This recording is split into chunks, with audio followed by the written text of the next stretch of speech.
What's up, everybody? We are back again. This is Warp Charge Gaming, episode 19, the live Thursday night talk show. Looks like James just made it in. And Chris, welcome, gentlemen.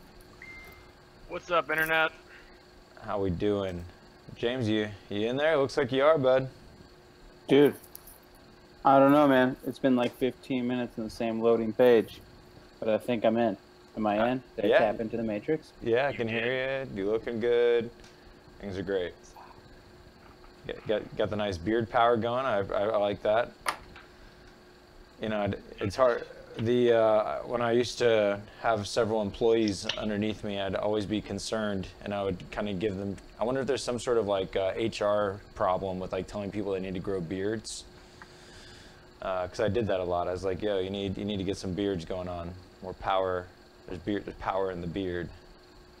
George, I don't know if it's when you're hitting your push to talk or what, but on my end, your audio is really choppy. It looks fine. Everything sounds fine to me. I could always check it out on my phone. This is what James said last time as well, and I feel like it's Google Hangout gives us trouble. Ah, that may be the issue. I think that's why we originally did Discord, the audio. Yeah. Should we could get on Discord, but yeah. But yeah, hey everybody, episode 19. There is stuff happening by everyone. We're all doing a little bit of something. James been painting his tail off. Chris, yeah, I'm having a hard time hearing you, bro. Really? All right, let's see if we can get Discord open. Jumping in Discord. I feel like I can tell what George is saying, but it's just when his audio is cutting in and out that's like kind of like aggravating. Cool. Well, I am jumping over to the Discord, and I will mute myself on Google when you guys make it over there. In the meantime, we'll just give some quick heads up of what I've done this week before we get into a group conversation here. You guys heading to Discord, right? Yep. Okay, cool. So this week has been a lot of focus on kill teams, obviously, because I'm trying to get ready for the Nova Open. Got one Discord action going. I'm gonna switch off I'm gonna mute the old Google Hangout for me now. Can you hear me any better over here, Chris? I feel like I can. Okay. Cool. Well, now on Discord. What'd you say? Are you sure now that the audio is still going out on YouTube? Yep, I see you just fine. See you just fine. So yeah, I mean, pretty much like I was mentioned, just trying to get ready for Nova, and the word has been practice. I've been learning my Death Guard. I was very happy to finally beat the Harlequins. We did a live battle report. That's the most recent one. I also have been editing one. I'm showing you a picture here of the dual-wielding badass of space piracy. Connor named his Harlequins on the fly, and it was pretty damn hilarious. The live one that we did, I'm working on an edited one right now, was pretty damn awesome. When the end of the battle hit, we had Ykarn drop in. And I think it's a fun narrative tradition now that like if you finish off the opponent, like to have like their Primarch or best, like a big baddie jump in of their faction is pretty funny, and try to see if you can take them out. So that was a good time. So lots of videos been going up, you know, if you're interested in that, check it out. I've definitely seen some people be stoked on that. I've been up at the game store, trying to get some games in. Here's a picture on the left of my Death Guard inside of a graveyard. Here's this cool graveyard board I made from the Battlegrounds terrain. And I had a little double-sider going on. So like you had a graveyard, and then on the other side, there was like this cool like forest. That was pretty fun to play with like this Age of Sigmar terrain. Which is also in line with that looks like GW is putting out some of their kind of a re-release. They've had like, I think we've seen these like little trees and stuff before, this like crazy rotten jungle that they've shown in the past. I think it's Eldart-like stuff. They're doing like, what is that, a Harlequin box, and they're putting out new terrain and new boards, so that's pretty fun. That terrain actually came out, I think, at the start of like 8th edition, maybe the very tail end of 7th. Gotcha. But it looks they were weird. selling it in small boxes, like it's just like very isolated terrain pieces. So they've kind of reboxed into the kill team. Looks like Eldar Forest. Yep. Yep. So it's pretty fun. All these little expansion boxes coming out with all this terrain is pretty neat. Speaking of that, here's a picture of what I just sent James in the mail today. That is the core set worth of terrain. That is the Space Wolf and Orc expansion terrain, as well as the core set bits for the models as well. So that'll be exciting to see what James puts together with that stuff. Thank you, Battlegrounds. That'll be cool. And then on top of the Eldar terrain and Harlequin box expansion, they also showed us these sweet, what is it, Rogue Trader models? Those things are looking sick. Dude, so is those Rogue Trader models for Kill Team? That's what I'm understanding. Like, that's what I get from their website. Yeah, that's the way they present it. That's what I'm understanding, which is really exciting. There's been these crazy rumors that they're going to get 40k rules. Yeah. So I want to see all that. That's going to be fun and exciting. I agree. And then again with the rumors, but like Angron is coming in December. Like, what? Where's that coming from? Dude, I don't know where it's coming from. But even Spiky Bits has reported on this. And they get secondhand information. So they're also pretty BuzzFeedy. Whatever, yeah. You know. But yeah, I think Chris said it earlier that day, the same day. Sure. Like, I feel like there's some weight behind it. I can believe it. I mean, the way I see that's it, gonna make me excited. See it with the Primarch release, whether they come or not.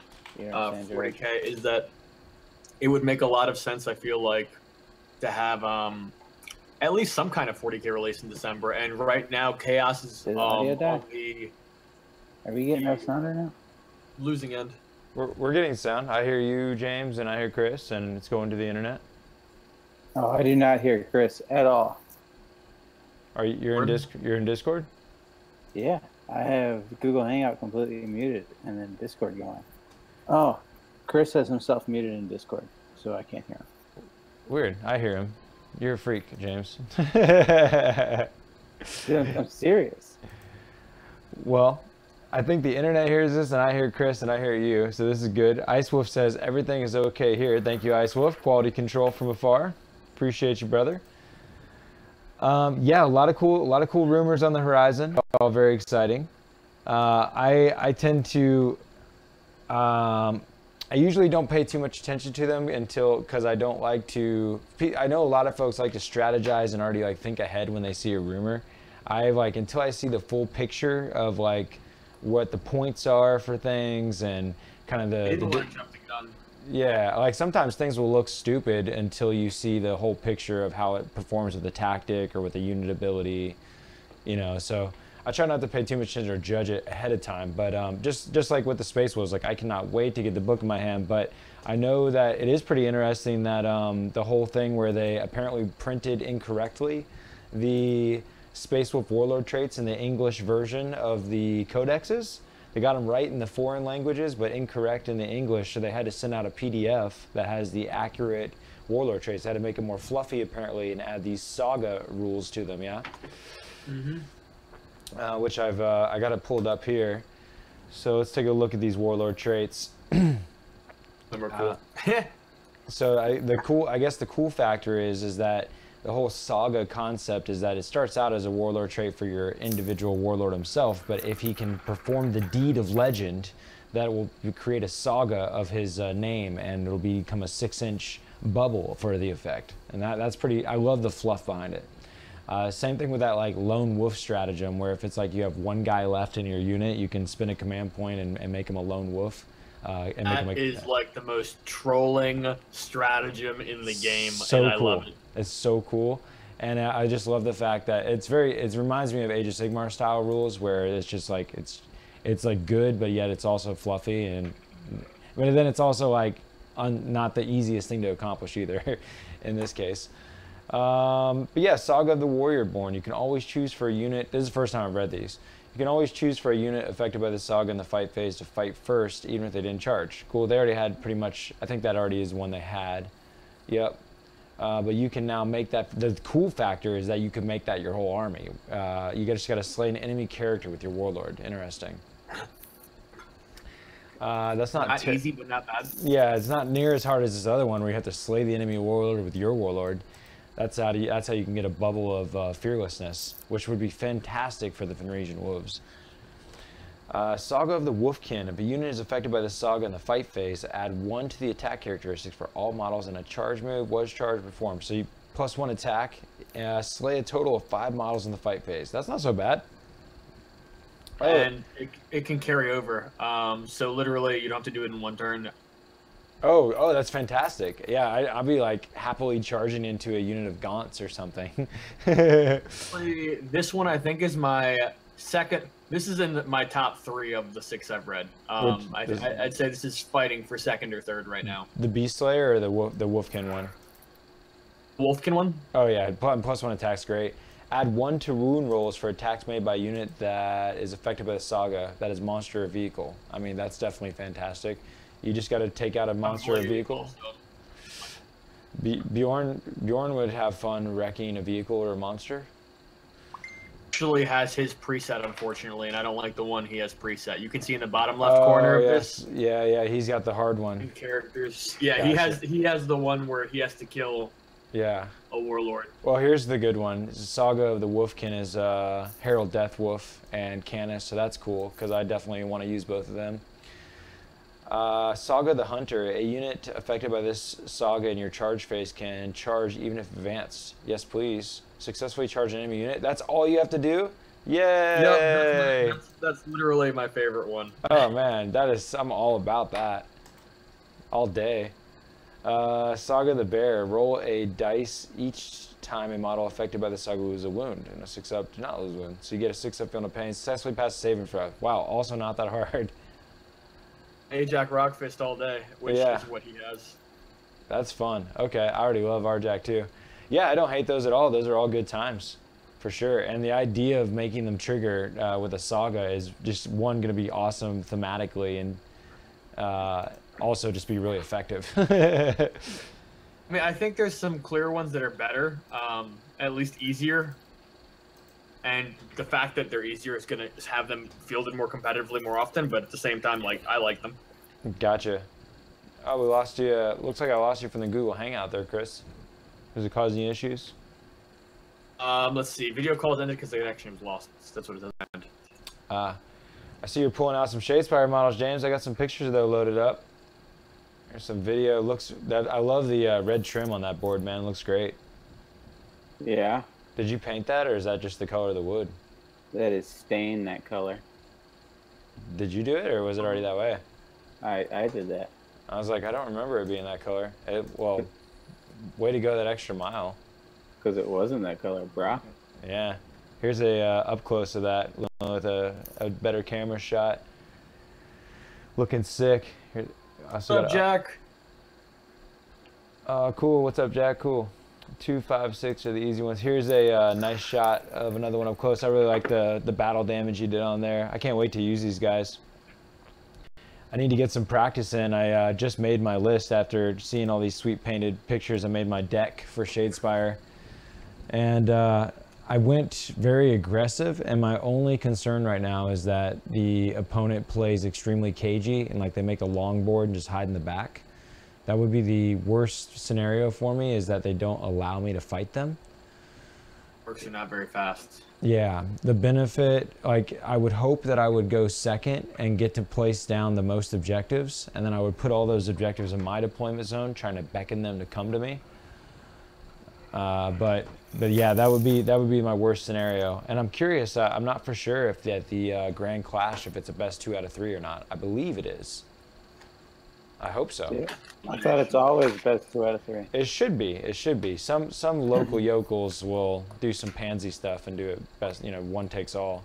I think you just answered your own question, bro. Yeah, it shouldn't be that way. Shouldn't be that way. So this leader is almost done. Yeah, dude. He's looking fire. I just got to finish off his base and then add some flock, and he gets added to the little display board. And then this dude, he's like 70–80% done. Dope, So, You're shipping tomorrow, so you're on crunch time now, yeah? oh, dude, No problem. 2 hours. These guys are going to be done. Fantastic. Fantastic. As soon as we're off the call, 2 hours, I'll be able to varnish them, give them an hour to breathe, pack them away, ship them off in the morning when I wake up. Cool. Yeah, been doing the slow grow as James been streaming the paint job every Wednesday on Twitch. You can catch him about the 8 o'clock time frame, Pacific Standard, Mountain Time. What are you guys in Midwest? Mountain Time? Central. Central. We're in the middle. The world has time zones centralized. Speaking of, I see Jack. I'm thinking Shadespire. Here's a shot of some 3D printed terrain that Jack made for Shadespire at the last event we had. And he has been busy at work in his 3D printing factory. I think he's growing like elf ears or something. Or orc ears. I don't know. Mech shop. I had where's this cool image I'm trying to show you? Oh, here you go. Here's a sweet Kill Team token holder that Jack made. He's got us some Shadespire token holders. He just made some custom Kill Team token holders, and is even making custom plastic Kill Team tokens, which is going to be, I think, really exciting. But I love this thing. I'm excited to utilize it. It's going to make it that much more easier to play.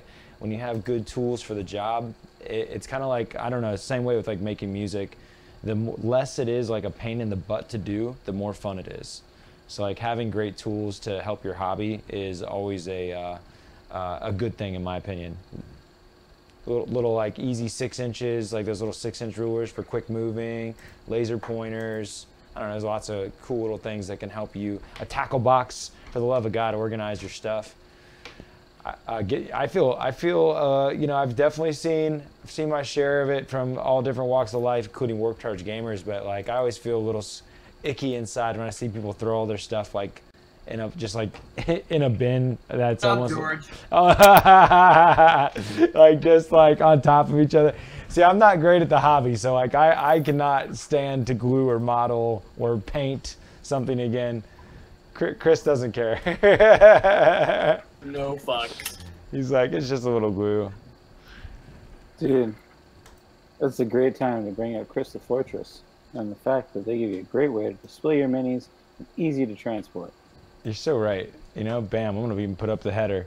There's our backing. We're backed by Krista Fortress, and we're not just going to say that we love them because of that, because we kind of hit them up, We do love Krista Fortress, though, because they are awesome, and they make great product.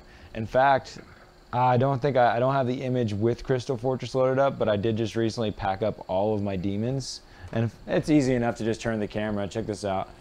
Look at that monster setup over there. It's kind of just this big crystal box over there, but that thing is holding 250 power level, nearly 500 points of Zinch. Let me show you how much. Bam. So that's not even counting the troops. But that is what I'm going to be bringing to an Apocalypse game this Saturday. Another thing that happened this week, if anybody tuned in on Monday, I got my butt handed to me in an APOC game. I was running this list here. I had a Brass Scorpion, Lord of Skulls. I actually took I didn't take all of this. We took 200 point power level, so I got rid of all the flyers and Scabathrax there. So it's pretty much just a Stompa, Lord of Skulls, Brass Scorpion, Gargantuan Squiggoth, and Angrath. And he brought the most disgusting Imperium tanks, Forge World stuff, and just face melted me off the board. Yeah, so I got spiteful, and I said, well, fine. I'm not going to bring any guns at all. I'll just bring every Psyker I own.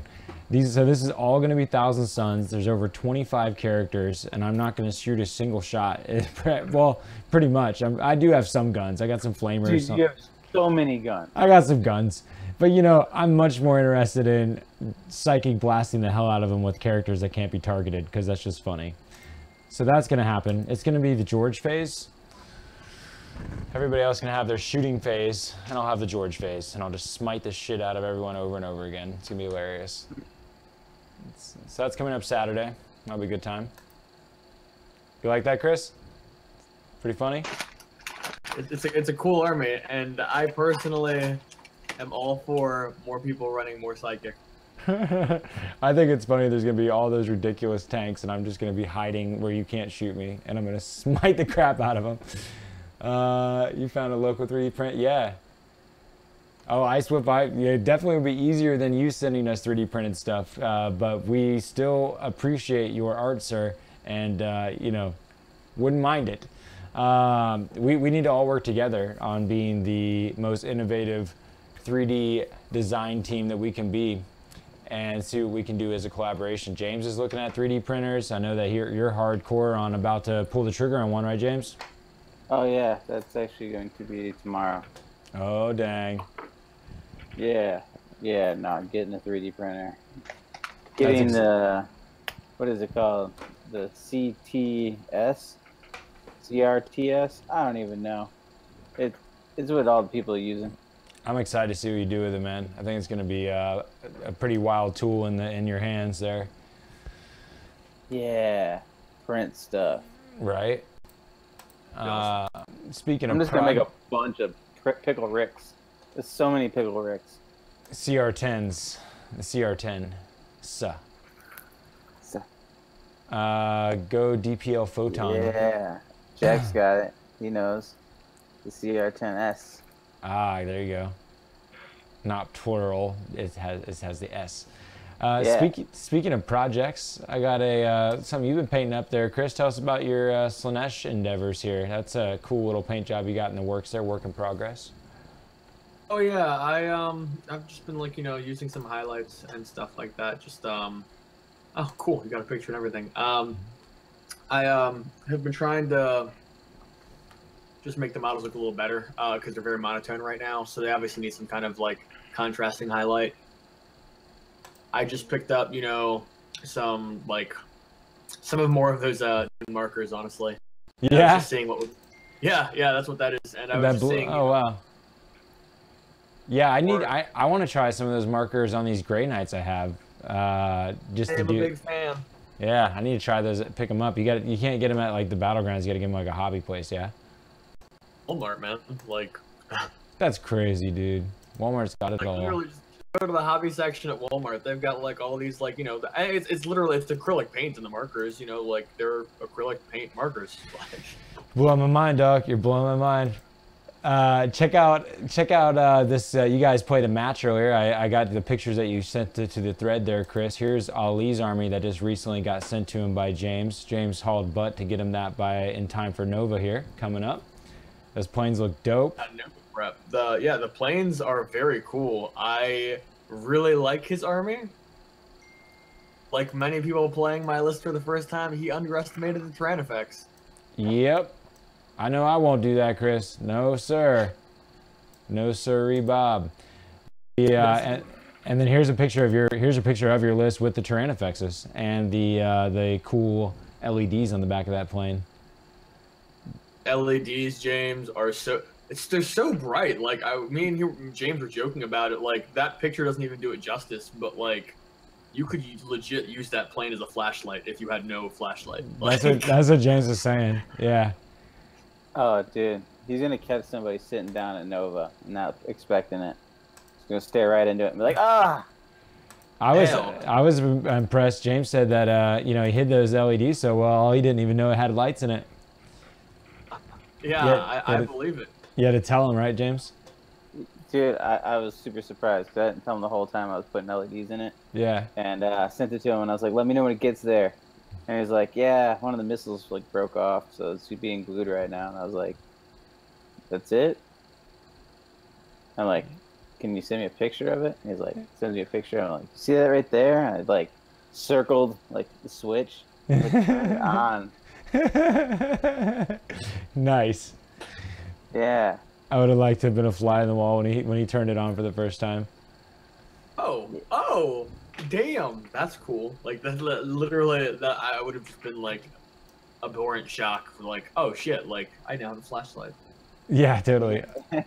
A 40k flashlight. Right. And then, Chris, since you're painting Senesh right now, what do you think of the Hellbrute? Hellbrute's really cool. At first, I was wondering, like, did you use that to house anything? Like, is there a battery in there by chance, or? No, it's just the Hellbrute. I wasn't sure if it was related to the lighting project. I mean, the Hellbrute is cool. I dig them. Yeah, I just hear. I think it's really good use of the Hellbrute, considering so many people have the extra one from the Dark Vengeance set. That's what it is. Yep. On eBay, they go for anywhere from $5 to $15. I got one sitting in my closet right now. Well, dude, I had one that I took a Power Fist from to like give it another Hellbrute a Power Fist, and I was like keeping this chassis of the Hellbrute. I always thought I was gonna put like a las cannon or something on it, and yeah, it was just screaming, "Put me on this base." Yeah, not even terrain, dude. It's just a base, a flyer base. True. The planes look really good in person. I'll say that much. It's a very clean army. It's a very Eldar looking army. Well, George watched me fuck it up at 2 o'clock in the morning. I was laughing. Oh my god, I was laughing. I only heard about that secondhand. I was not fortunate enough to have witnessed that. Oh man, It was good. I was under influence and trying to glue a windshield on when it's the wrong piece in the wrong spot, and then you make it fit, and then you realize that it's the wrong piece, and you gotta pop it all off after you just painted it and made it fit, and then fix it to look nice. Oh, dude. Some of those pieces. I wasted 2 hours. George was laughing the whole time. Oh man, I was. It was mainly just how much you were cussing. It was so funny.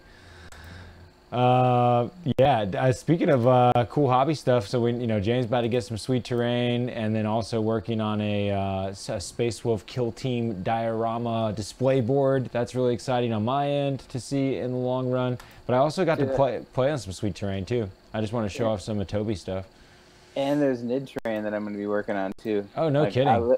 I literally, all three of us are getting terrain done soon. Yeah, it's like Is there Tyranid terrain coming? Where's the Tyranid terrain? Yeah, Nid party.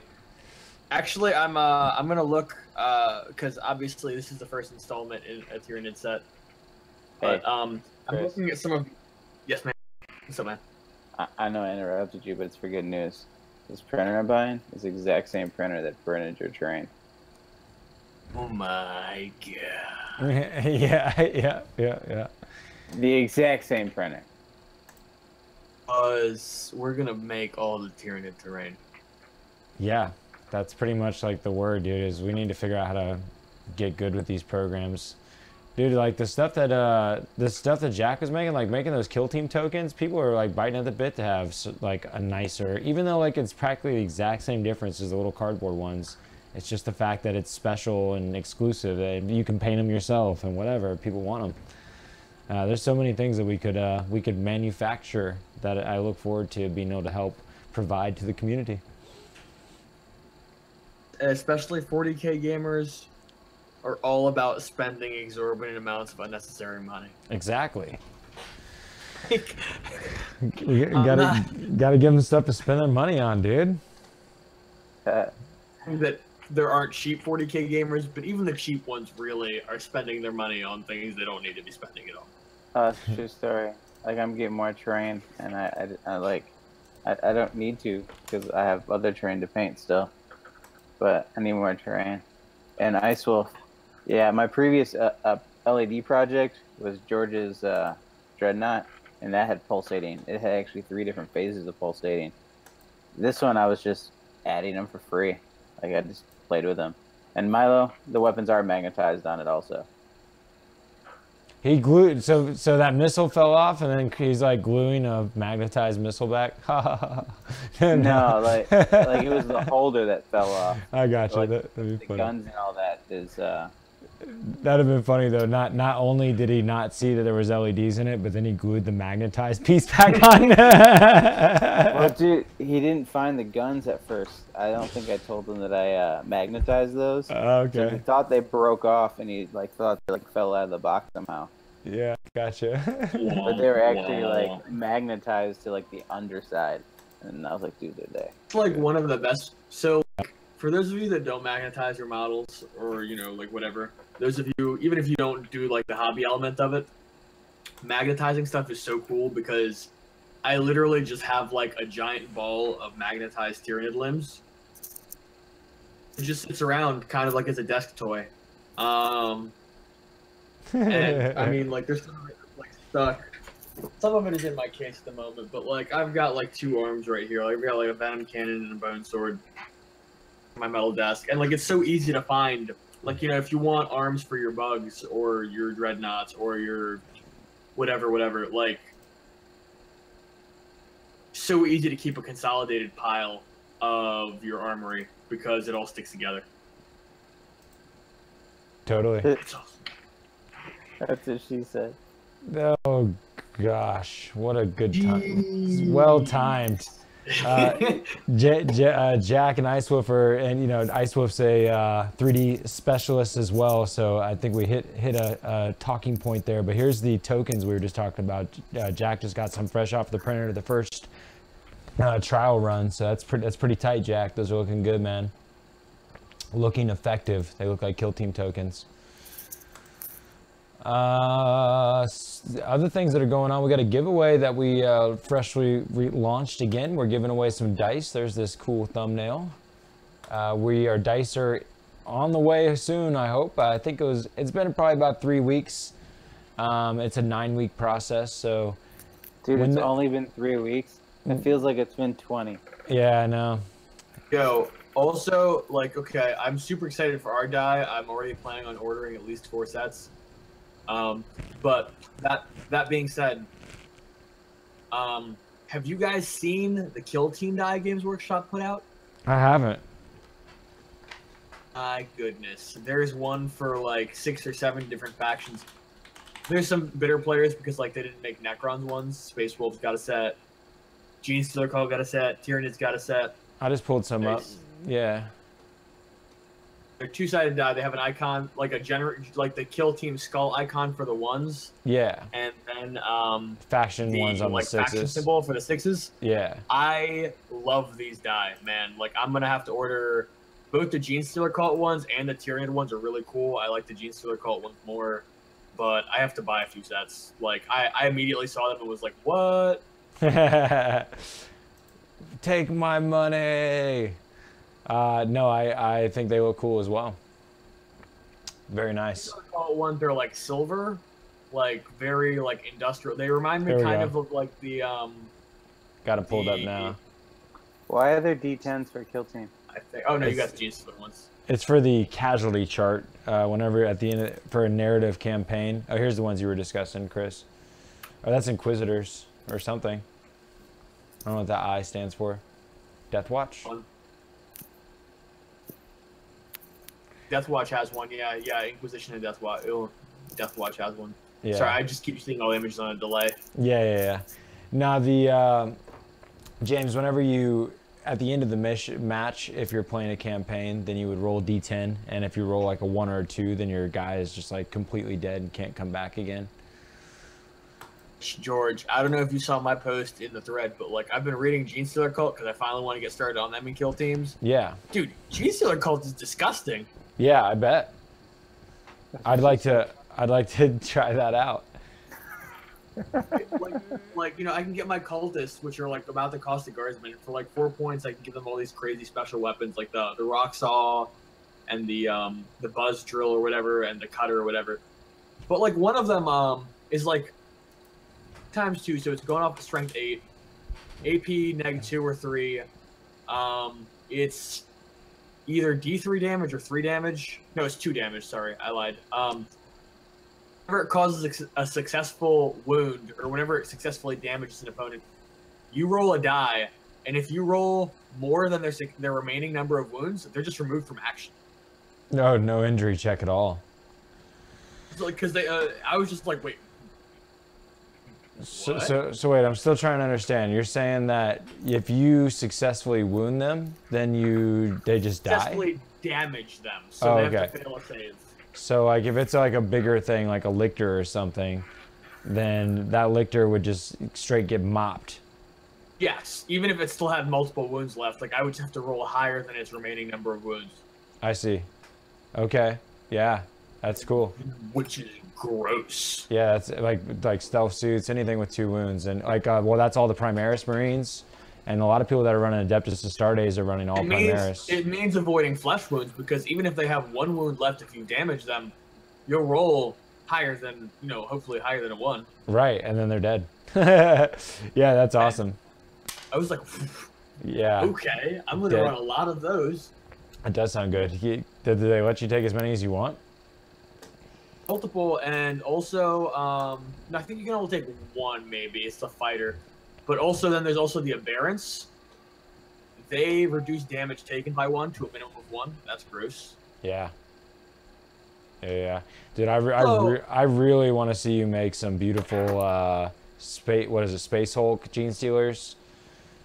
I have to get another set of those. I sold my set off a while back. I'll pull that up right now. Space Hulk Genestealers. That picture you showed me, I was like, dude, I don't know if you've seen this before, James, but like these are the type of Genestealers that belong at kill teams. Yeah, those are so sick. The Space Hulk Genestealers, for those people that have not seen them, just a gorgeous set. Just fantastic. You know, like they're all cinematic. They're crawling through ruins, hanging off of things, bursting out of floor tiles. Is that their natural poses? Yeah, that looks so cool. Like that is how they make me feel in kill teams, and I think that is like they need to be glorified on that level. Look at the one coming. Look at that one in the middle coming out of the sewer, dude. That is insane. Dude, those models are truly inspiring.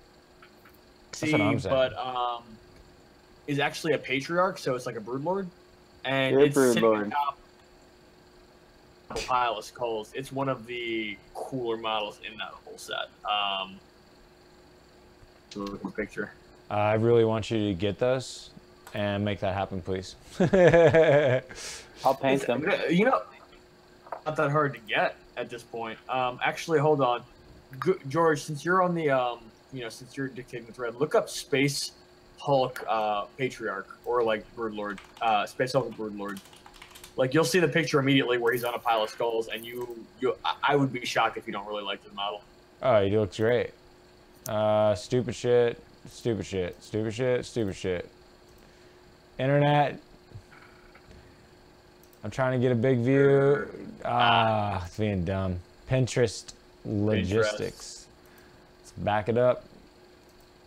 Trying to operate the internet live. He does look really good. Damn you, internet. I just don't need more patriarchs. Like I have like 4. Yeah. If you would laugh at that model, but you know. I still think that the like the ones that are like going like all sideways up the wall, and like the one that was like coming out of that sewer pipe, like that stuff I like even more. Yeah, who it was. I want to say it's one of the major podcast channel guys, but there was a point where it may have been one of the Long War guys, but they had something like 30 of these Genestealers from this set running as their regular 40k Genestealers. They're a phenomenal set. I mean, there's no question to that. Yeah, Milo makes a good. It's kind of like George's Pink Horse. Yeah, I know exactly. I'm actually looking right now on eBay. It looks like someone is selling at least 2 sets of the Space Hulk Genestealers for like $100, which is not ideal, but at the same time, I know I can get them cheaper too. Yeah, that's pretty pricey, but they do look amazing.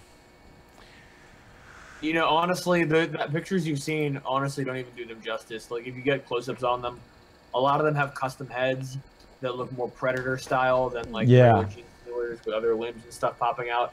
They're a fantastic set. I would love to see. We haven't even seen James paint any Tyranids yet. He's about to hit that terrain, but that'd be cool to see. Speaking of which, okay, actually, depending on what comes out, so Games Workshop released a tease recently. One of their, we're going to show a little chunk of model, and then this model is going to come out in 3 months when everyone forgets about it, kind of teases. Yeah. And people comment like, oh, maybe it's Fulgrim, whatever, but it's definitely Tyranid Carapace. Like, I want to know what it is. I'm itching with excitement because it's clearly. Hold on, I can send you a picture, George, or I can put it in the thread if you want to link to it. Yeah, throw it in the old thread. I can pull it up. community page posts and the pictures in that. But it's so obviously Tyranid Carapace that it hurts to even think that people would suggest it's anything else. And like normally I wouldn't be like, oh, that's wishful thinking, whatever, but like I can show you bits that almost match that identically in my bits. Oh my god. This stupid mouse is just screwing up like crazy. Was it for 40k, Chris, or was it just for Warhammer in general? They always say they could be either for 40k or for Age of Sigmar. They generally don't specify. Definitely going to be Age of Sigmar. I'm telling you right now. I would be shocked. I'm going to be honest. Dude, you should not be shocked because there are so many bits in Age of Sigmar that go perfect into 40k and vice versa. And you're just going to see some things come out for the lizard people. And you're going to think it's Nid stuff, but no. It's lizard people stuff. God, this is the point I made. The lizard people like have scaly bits. Like I get it. Like that. Clearly Carapace. Like if I'm not saying it couldn't be not a Tyranid, but I don't think it's lizard people. Well, I just threw the lizard people out there. It could be a damn new faction. I heard this. They're coming out with this faction of Grots. Like what? I don't even know. Ooh. Oh, yeah, man. So, speaking of new factions, yo, the Orc Clan Tactics? Yeah, what? I haven't checked them out yet, Chris. You got it pulled up at all? Dude, I sent a link in the, it's on a Spiky Bits article because I couldn't find the original link. But about 2/3 of the way down the Spiky Bits article in the Warp Charge Gaming. Gotcha, I found it. Hell yeah, we're sharing Spiky Bits around here. You'll see, it'll say rumors new 8th edition Orc Clan Tactics revealed. Yeah. With the Goth Clan. I'm getting spammed so hard by their website I can't even move anywhere hardly. Yeah. I'll go ahead and read off while. Yeah, go for it. Oh, here we go. We got I'm there now. But we got the Bad Moons and the Goth Clan and stuff, right? Clan being the first. Each roll of a 6 generates an extra attack in combat. Not bad at all. Standard troops get a good amount of attacks. You're going to be possibly generating more attacks pretty often. I mean, yep. I'm all for, this. I feel like the 6-up feel no pain on a lot of things until you see people make a ton of 6-up feel no pains. Right. Yeah, they got so they got reroll hit rolls of 1 if you're the Bad Moons and the shooting phase. You got Evil Sons that add 1 to the movement, advance, and charge rolls. Also doesn't suffer -1 to hit after advancing and firing assault weapons. That's definitely good. That Evil Sons one's honestly really nice. Death Skulls units have 6+ invulnerable saves. In addition, units can reroll a single hit, wound, or damage dice each time it shoots or fights. Damn, dude. I like Death Skulls so far. I'll take a 6+ invulnerable. I mean, I'm just a 6-up armor save. We're getting blown off like crazy. But we'll get to that at one point. Freebooters. Freebooters get +1 to hit if a friendly freebooter unit destroys an enemy unit. Interesting. If you destroy a single enemy unit, your entire freebooter detachment, as far as I can read it. That's interesting. But, to hit after you kill a unit, that sounds awesome. Yeah, I see it. Even so, they got snake bites. They get the 6+ feel no pain. They think that's probably better than the 6+ invulnerable save because you can always still take a custom force field and get the 5-up. Well, and not to mention you don't get that invuln against mortal wounds like smite and stuff like that. Like the 6-up feel no pain, you will almost always get. Yeah, but you do get to like. I guess it doesn't matter that much. Like multi-damage weapons, if they're shooting you with multi-damage weapons, they're still killing a cheap model. So whether you're rolling feel no pains or invulns, Next is my favorite, which I think you'll see why. It reminds me a lot of the first High Fleet I read that was like the obvious winner of Tyranids. Yeah, Blood Axes. Units can fall back and charge in the same turn. They also count as being in cover. That's fantastic.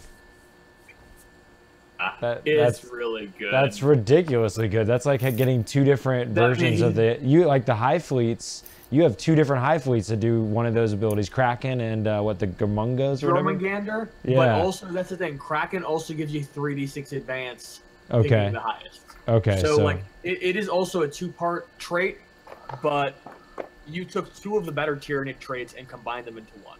Yeah, I don't mind that one at all. Your Orc boys are generally going to have a 5-up save. Mm-hmm. Well, this makes commandos fantastic, because when commandos are in cover, they count as they get +2 to their save. So if you have commando blood axes, all of us, which I think that is, I believe that Snigrot, who's like that character commando, he is blood axes, I believe. You're Snigrot. This is pure, you know, add as much salt as you want, but the rumor mill is currently saying Gazgul gets a 100% rework. He's not going to be the same Gazgul in the index, not even close. I'm okay with that. I don't know what that means. Yeah. But, you know, that could be anything. Well, hopefully he gets a new model. I don't know who Gazgul is, so Gazgul Thraka? Come on, Gazgul Thraka? Come on. Get it together, James. Dude, I don't have to get anything together. I'm painting orcs right now. Yeah, you're painting orcs and don't give a damn about Gazgul Thraka. This is wrong. All I know about is Grimgor Ironhide. And Basha. Right. And yeah, you got them fantasy versions. Hey. This guy just needs a little bit of flock on him. He's done. That's awesome. I cannot wait to see him in person. I really want to play some Shadespire. I want to try my shit out. I think I'm gonna. Yeah, go ahead. Speaking of the hobby stuff, okay, so I know we mentioned the Senesh stuff a little earlier. The start collecting Senesh box. When I first got it, I thought the value was horrible because I thought going with the Delta Secret Chariot. Value is spectacular in that box because you can literally take that Exalted Secret Chariot and make 2 Secret Chariots, or you can make one of the, I forget, it's like a Hell Blade thing. It's a weird, like, there's a lot of blades spinning between 2 riding Havenet things. Yeah. And then if you build that, you can also have 2 more Seekers, like, including being Heralds on Seekers. You can do so much with that kit. So if you're looking at picking up Senesh Demons, that start collecting box. Just do it. Word. It's a good value. Word. He said stuff. I have a like in preparation for the wolves, I picked up a bunch of Space Marine peoples. I think you made a great call, George. Like literally, I feel like I've seen a lot of gloom and doom in terms of Codex Space Wolves from people like being like, oh, like it's not gonna do this and it's not gonna do this. George, and maybe this is I could be proven wrong when the dust settles. Upset that they can't play Space Wolves the way they have been. Right. Because I think Space Wolves are going to be a phenomenal infantry army. I think they're going to be really good taking, you know, the one Terminator leader in squads and, you know, capitalizing on the fact that, you know, your Warlord Traits and Sagas just add so much to having more bodies. Yeah, I just want to spam MSU and try to get as many lone wolves as possible. That's such a good stratagem. Just be fun. Mentioning he doesn't like the idea of the Primaris. I know a lot of players that are classic feel that way, and I consider myself an old school player. Off my Space Wolves as much as I could to increase my Genestealer cult. When I buy this box, I'm going to be one of those unholy people that builds an army entirely of Primaris Marines. It's gonna be awesome. I mean, like, there's no doubt it won't be cool.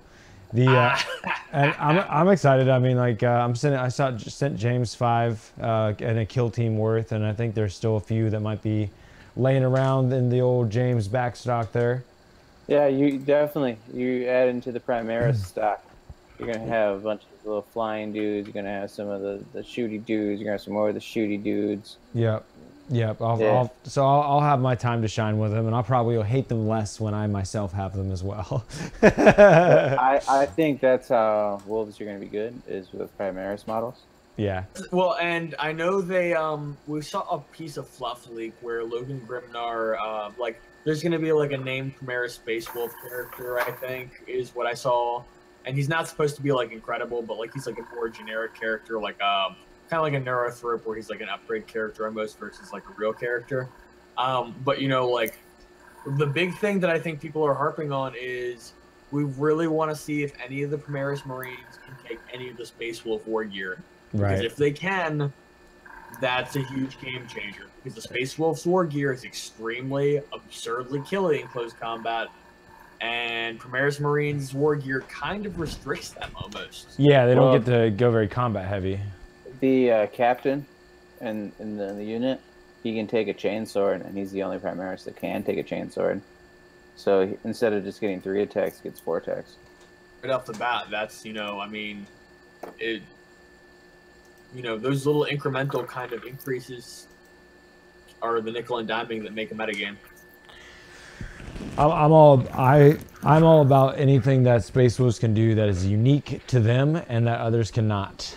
Because that's personally, I like every faction to have things that are special to them and that make you want to play a particular faction. I also really appreciate the more and more I look forward to chapter approved, and I'm hoping that they get rid of intermixing. I know it's fluffy to see Guard with Imperium in general, but I would love Guard to have to just be Guard. I would love Blood Angels to just have to be Blood Angels. I have no idea, George, how much what you're saying like makes my heart sing, because I have to be honest. Someone who started in 4th edition, the way Soup plays out just makes me sad. Dude, I want crazy combos. I want Eldar with Tau again. And I don't even play either of those armies. I despise them both, but I want that again.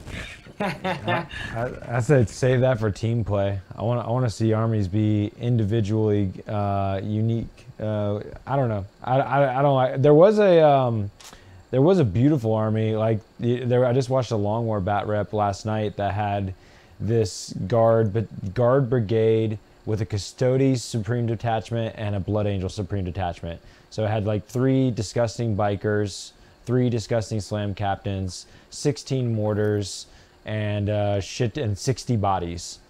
You know, and then like the Bolgren guys that have the 2 up and involved against shooting. So it was like it was cheese dick as all hell. It looked beautiful, and that was like the thing that gave me like all the like, yeah, you know what, like I'm okay with this. This looks amazing.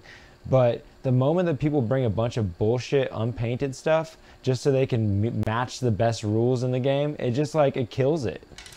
I agree with you. I agree, man. Like that's the thing, like, you know, and like it's one thing if you're practicing the list among your friends, but like at the tournaments, when I see knights without arms, you know, like just painted gray, at tables, like doing well, I'm just like, you, for the Nova or for Adepticon, I didn't deliver nearly the high quality work I could have delivered, or even, you know, like, I mean, let's be realistic, even tabletop quality work that I could have delivered, like I underperformed.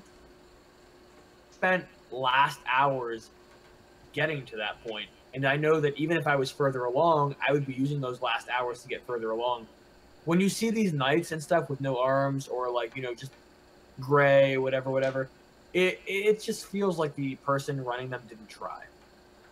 Yeah, or you know that, you know, they're gonna just flip that shit for the next best thing whenever the next best thing comes around, and it's like, I agree with that too.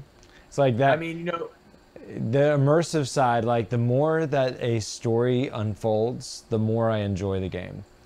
And you totally kill that when you're playing with bullshit terrain or bullshit models.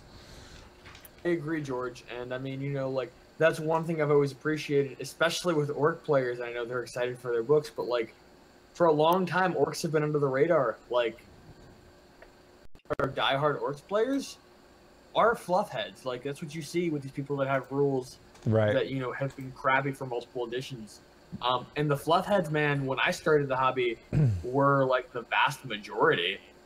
Not to say that they didn't also play competitively, but I like for people to know the background on their army. Like I like for them to be passionate about it, because when they are, it makes it more fun. I feel you. Yo, James, take a picture with your phone and then I'll post it up. I literally just thought of that. Yeah. And I was looking for my phone because Yeah. I forgot where I set down at. But no, I'm right there with you, Chris. And like, I've never been even the biggest fluff head, but like, I can still like see I can see the theme, the story unfold. Not necessarily the lore or the backdrop, but just that, you know, the imagining the warfare happen. The more when you see just regular plastic, then you know you're taken away from that. I don't even like it when people put their fucking like rulers or tools. Like I want the board as clean as possible. You know. That, and I have a bad habit of laying everything in the corner, usually the left corner. Yeah, it's like I will always like put my shit like on the floor by my feet, you know. Just because I really like to feel like I'm there. Let me see what James got. You very much like the aesthetic, and I mean, I appreciate it as well. I think perhaps I have a slightly less appreciation than you. I just heard the camera flutter, or camera shutter.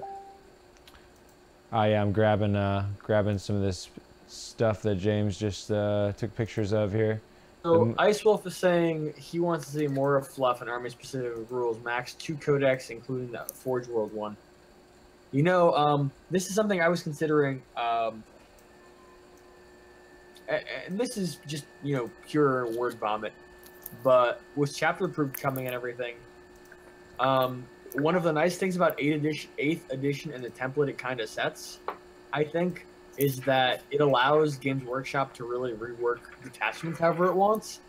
I think the way detachments work every 2 or 3 years, like drastically, became crazy interesting because you know, whether or not like it works, you know, a way that pleases everyone or not.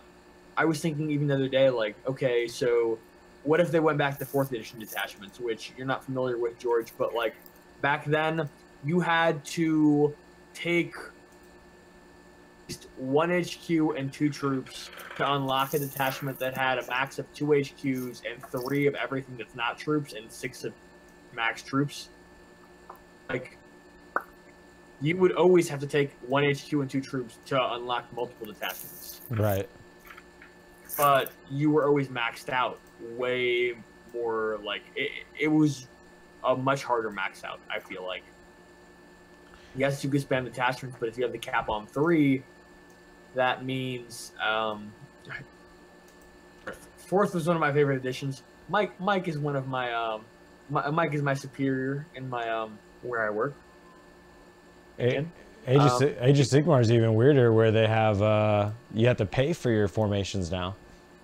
Well, and that's the thing. Formations were very new to 7th. I remember even like I was super happy because Tyrion has got the first like janky ass like data slate digital only formations, and then it turned out they were horrible compared to the formations that came out later because Tyrion got done so early in 7th where the power creep was high. I mean, I was super happy. Like that's something you mentioned on Age of Sigmar, like seeing people pay for formations. That was my biggest gripe in 7th edition. I was like, why are these units getting free rules for free? Right. No, I like it. If they pay for them, that's one thing. I am more than happy to indulge that kind of dynamic list building. I think that adds more to the game if you have formations that cost points. But when you have them that don't cost points, it just creates this vanilla competitive scene where it's like, well, obviously we're going to run this. Right. I like what Ice Wolf is saying there. I totally agree, Ice Wolf. That's my biggest problem with the the power gaming mindset of 40k is like I really enjoy like making the best mathematical thing you can do or the most optimized, but I dislike the game being innately flawed when it comes to things will be fundamentally better. There's usually always something that's better than this thing, and then you will have like half your army just not make it to the table. And that's where like long-term players, people that are there, obviously people say, I've been playing since the 90s. Like it's part of the equation. Some of your shit sits on the shelf for a couple of years and then it comes back again. Just part of the game, you noob. You know, but I don't know, man. I hate seeing my shit collect dust, and I want it all to be able to come to the table and be viable. So I don't know. It's just all about perspective. Here's some of these sweet latest versions of pictures that James just sent me. There's the front shot of 3 of the finished orcs for Shadespire. I cannot wait to be repping those at the Grand Clash of Nova. So good. Dude, I can't wait to run those things. It'll be so cool. I'm really, because, you know, I'm taking off from work to go to, I'm visiting family in Poland for about 10 days when the Nova is happening, unfortunately. Literally rather be attending the Nova. Like, horrible saying it, but, like, you know, if it wasn't for my grandpa's being accelerated age, etc., like, be there at the Nova with you guys, hungry for blood. My 40k is good right now. I want to play. Yeah. But, you know, like, I'm disappointed. I'm gonna miss not getting to party with you first and foremost, because I need party brothers. My schedule is gonna be so interesting too, just because like Thursday I'll be gaming. It'll be cool because like we'll all get up and go game. I'll be going to play the Kill Team Pod, and they will be going to play the trios. And then when I get done with the morning session, right about 1, 2 in the afternoon, I'll cruise over to the trios and route them on, put up some cameras, see what's going on. And then that night I'll play Shadespire, and that'll be kind of the night for me every night. And that's the only weird thing, is that like I think the homies will be either finishing up, I think they'll just be getting finished with their 40k, like their last match of the GT for the day, and then I'm going to be going to play Shadespire for a couple hours. So link ups might be a little strange with the crew. Yeah, what's up? What's up? Fresh, win this GT, be a champion. Oh my god, dude, I want to. I really would love to rep hard for us. I've played 50 games. I think I'm roughly, I can safely say 50 games of fucking kill teams. And my last 2 games, I stomped Harlequins on the ground. I've been pretty much undefeated with Death Guard now for the last several games. I'm feeling good. I'm feeling good about kill teams. My Shadespire deck, I just did some... I've edited it about 4 times now since I was like, okay, let's get serious about this. I picked up the leader cards, the leader card expansions that came out, and I've got a few cards from there I wanted to use. Again, my only fear right now is about it being killy. I just made a last-minute decision today to go ahead and keep... I took Supremacy out of the deck. I decided to put it back in. I think it's important. You got to be able to... It's like, I'm just concerned about when they play cagey and hide in the back. That's a game-winning card, honestly. It can be, yeah. It can. So I put it back in the deck just so that I have another big scoring passive ability, so if they try to hide from me. And then I took a ton of focus. I actually changed up my strategy. I looked at a bunch of GT winning lists last night, because on the community page, they show the list to the people that won the events around the world. So I looked at like the BAO, the Adepticon, the London GT, and a lot of them had leader killing focus and we're winning with them. So I went ahead and made about half my tactics or what are they called in that game? I don't know. Glory cards, my objectives. I made half my objectives to like kill the leader pretty much. I don't know. I'm sure they announced season 2 for Shadespire. In what way? It's not Underworlds anymore. It's something else. Oh, that's exciting. Yeah, it's like instead of having second edition, third edition, they're calling them seasons. And yeah, Shadespire is getting a new one. They just leaked the info on that on Warhammer Fest or whatever it's called. Okay. Because yeah, the game store just got hit with their third quarter stock of the next trophy and a bunch of Shadespire swag. So it's time to do another Shadespire tournament, and that's actually next month after Nova. Plate's kind of going to be clear, and I think I'm going to do both a Kill Team and a Shadespire event at Battlegrounds. And then come November, right now I'm leaning towards doing the GT at Battlegrounds. There is a hotel within a few miles distance, and Will was willing to talk to them about getting some sort of discount going on for sending them a bunch of business. Mike mentioned something in chat. Oh yeah. That is kind of something I mentioned to him in passing at work, like, you know, in real life. Which Connor finally beat me. Right? That was, I was proud of him. And it was, apparently it was a big part of that was he added the grotesque to the list, right? And grotesque are gross. Speaking of the Nova and Nova preparation, Connor finally beat me. He's going to win. He's going to win now. No, he's not. Grotesques are really, really, really good. But what I will say is, I don't want to take away from his win. But, you know, like early game, 3 of my 9 monsters creatures decided they were going to fail every single save they could possibly take. Wow. It was bad. Like, it was like all of the good luck that had been running in my dice had immediately run out 100%. And we're like, we're going to cash in this karma hold right now. Yeah. And like my jaw was just left hanging open. I was like, well, dude, I guess, you know, it's a dice game. Like, you know, at this point, it's going to be okay because, you know, if you made it this far in the video, then, you know, you're hardcore and maybe you've already seen it anyways. But Chris, you got to see the last like 20 minutes of the battle report that's up right now of me and Connor playing Harlequins versus Death Guard, because you have no idea. Do you have seen it or you didn't? I'm going to watch it. Oh, okay. I actually posted it like recently.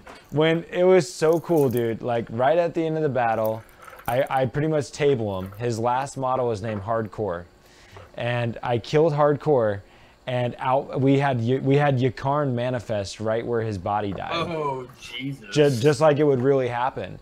And he had so little, he had pretty much only killed 1 Poxwalker. So I still had my full Death Guard force. We left them all in position that they were already in and just went into sudden death. And would you believe it, Chris, that with my Death Guard kill team, I fucking killed Yakarn, dude. It was so awesome. It was so awesome. I had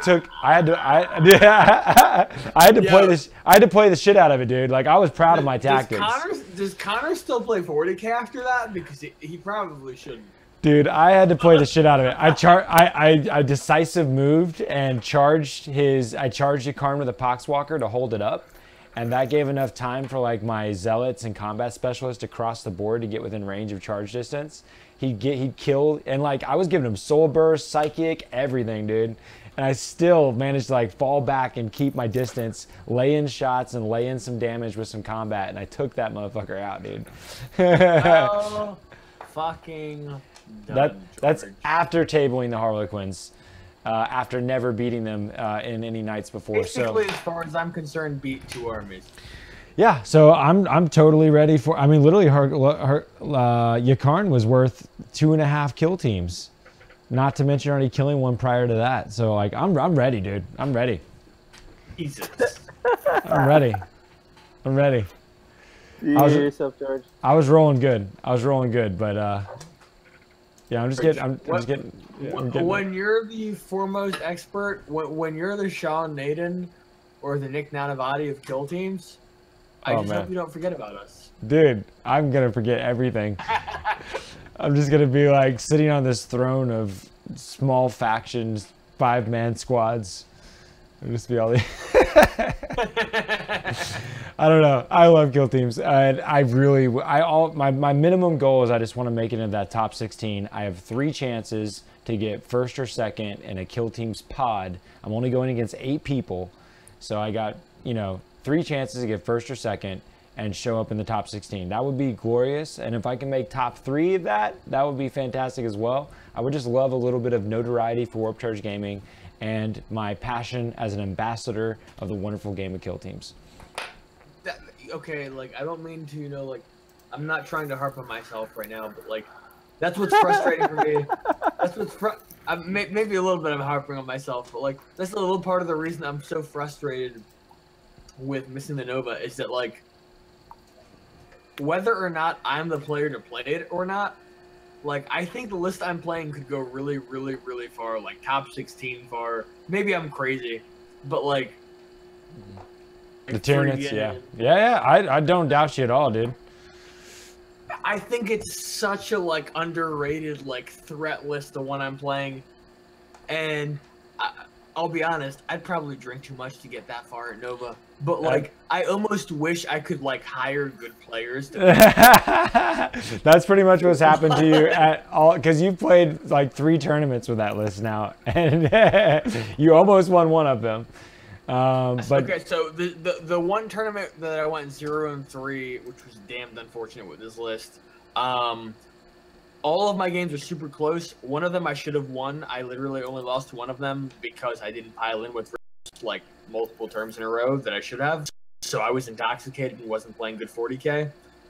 I got your list back up on the screen there. It looks nice. Game 3 of that same exact tournament, because I'd gone 0-2 the first 2 games, I was like, fuck it, I'm just going to try to table you. And I was pretty adamant about that right off the bat. I don't feel bad about it. I like it. Like you saw in the footage at that Warp Church Gaming tournament, I was like, yo, like Tyranids beat Tyranids. Yeah. Like I should have played better 40k and I didn't. And you know, I have no one to blame but myself for that. Yeah, no, I'm just laughing at the, you know, it sounds funny that I had every intention to try to table you, and I didn't feel bad about it. I'm gonna wreck your face, son. No. That list is really good. It's really good. I feel like I've only gotten better at playing it, and I mean, like, even Ali the other day, you know, that's newer prep. Ali got best Xenos at the teams tournament at Warp Charge Gaming with Ryan. Yeah, Towner. And I just crapped on his list yesterday because he just was not prepared for what I was about to do. And part of that is, you know, like, maybe he didn't ask enough questions. I don't think he quite realized the flamers were 18 inches versus like 8 or 9 inches. He just ate his planes, man. I mean, just his list is disgusting. I can see on paper and in practice. I mean, I've seen other people discuss in other podcasts how the planes list denying movement is so significant, but when you park your planes in front of me and I just eat them with flamers, super happy. Yeah. Oh, you're a lay talk? I don't care about your lay talk or your hard to hit bullshit. You're fucking dead. Supersonic dead. You're -2 to hit, and my army doesn't get to move for a turn. 3 planes, which is a huge chunk of your army. And I'm gonna keep scoring objectives because I have rippers to deep strike because I have like 5 squads of rippers. You know, like. Well, you know, I'm really excited, Chris. Apparently this Saturday Space Wars are dropping, so I look forward to putting your list on its ass, my friend. Hey. Calling it now. You heard it, James. Putting Chris's list on his ass with new Space Wolves. I want to see it, and George, if you want, and this is up to you, I will let you decide. I will run either the current unmodified list or the concept list, which is a little it's a little different. Well, you should bring the one that you think's best because you're gonna need it, son. You're going downtown. That's right. That's right. That's what I wanted to hear. I'm putting wolf claws straight up your ass, and you're gonna be a frosty motherfucker, dude. You're going down. Once again, speaking of new books, George. Okay, Yeah. So this is one of the things that I think, you know, people have been discussing this to some great length in multiple podcasts, et cetera, et cetera. I think are going to be a real game changer because the ability to hide, you know, power claws and a few squads here and there to some number is Knights have to be afraid of. That's something, you know, like all the, like, my list is terrified of that shit. Oh, that's like, gonna be great. All of the elite right now are thinking, how do I blow up Knights? AKA, how do I take out heavy fire? I don't think there is, but I would be really happy if they had a stratagem that allowed you to take a second Warlord trait, because I want to take a ton of those sagas. Like, I want to be able to have multiple sagas I'm trying to go for. You want to take a second Warlord trait, but you're almost certainly going to have, if they don't. No, Chapter Proof gave everybody the stratagem to take a second relic, right? Yeah. It's going to be good. It's going to be really good. one of the things, George, I don't know how much you follow the Space Wolf changes. Head scratch change that most players are like freaking out about.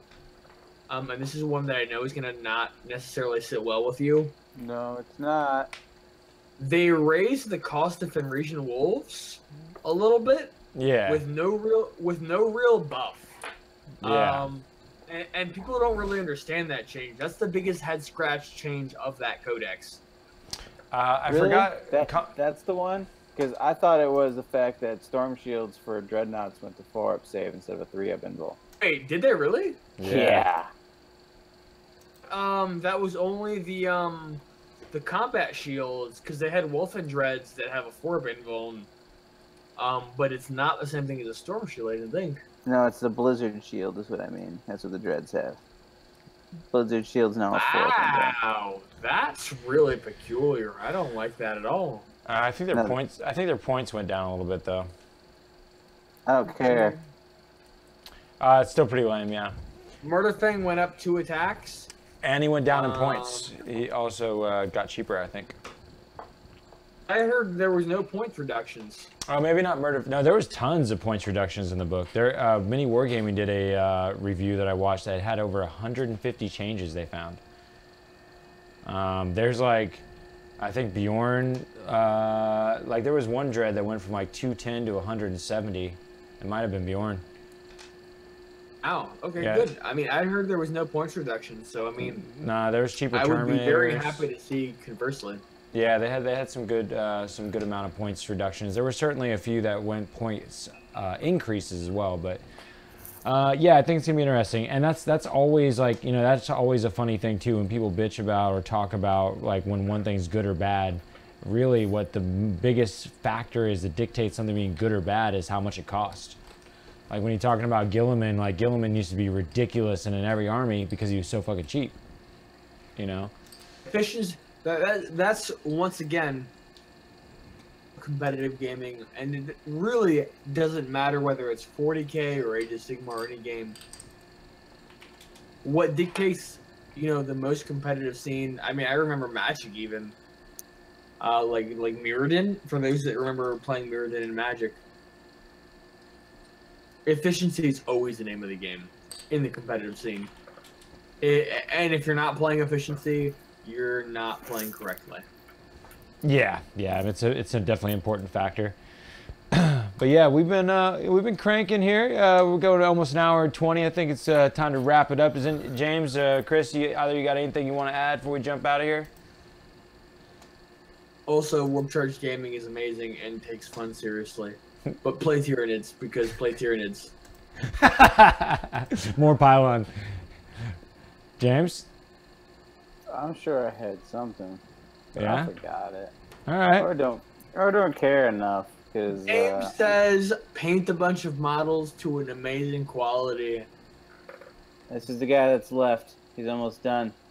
I can't wait, James. Oh, shit. I can see the fatigue in James' eyelids. They're going to be on a jet plane on their way, George, tomorrow. That's Buying a one-way ticket. That's a good man. I will be showcasing him at Nova. I can't wait.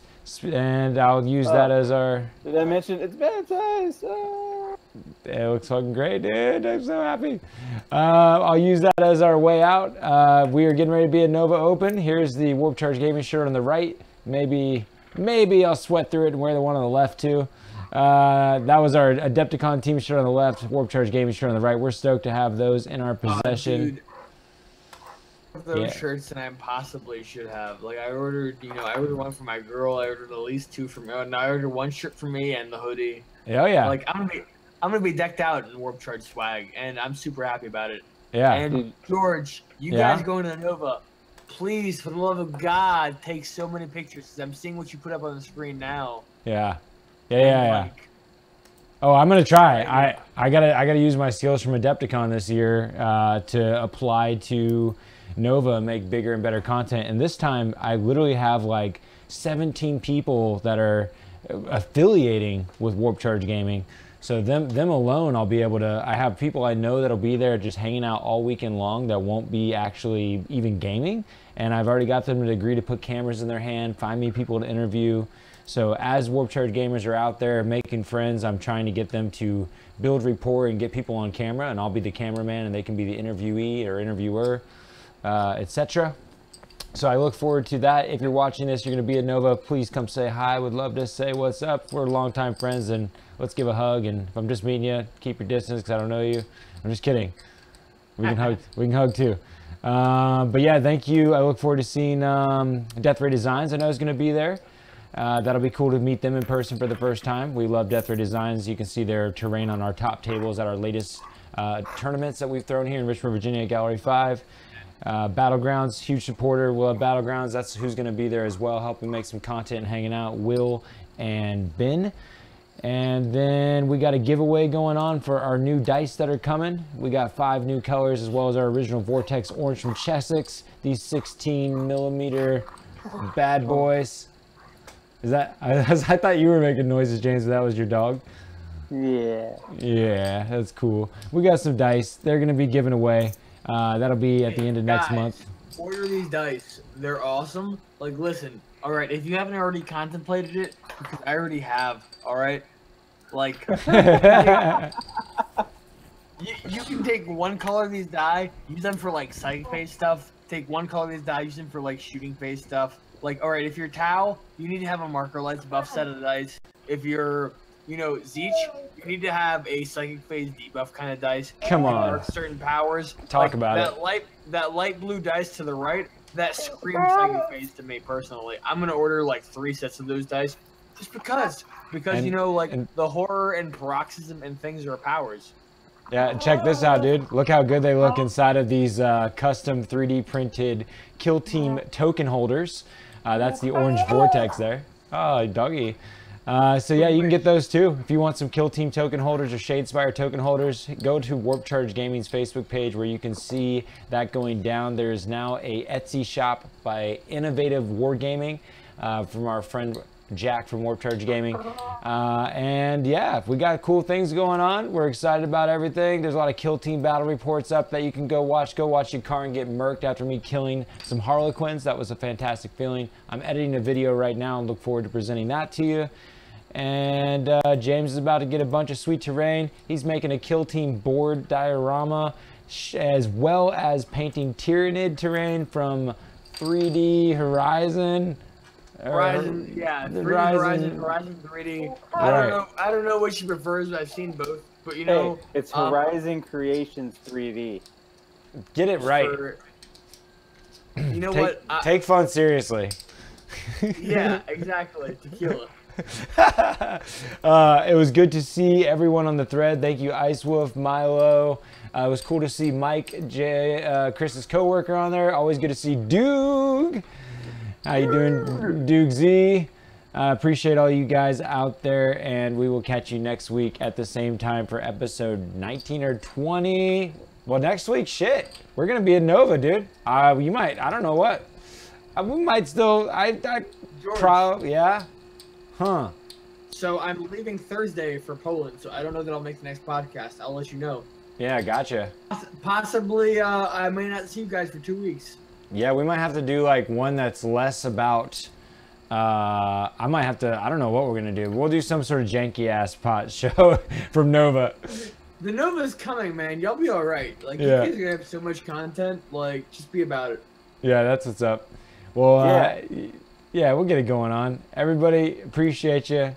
You know, let us know what you're thinking about life. If you're just seeing this randomly for the first time and you literally made it to this point of the episode, please let me know. I'd love to hear that you've never seen us talking before and you stayed and watched this entire hour and 30 minutes. That'd blow my mind. Let me know about it. Anyways, thank you, James. Thank you, Chris. Keep taking fun seriously.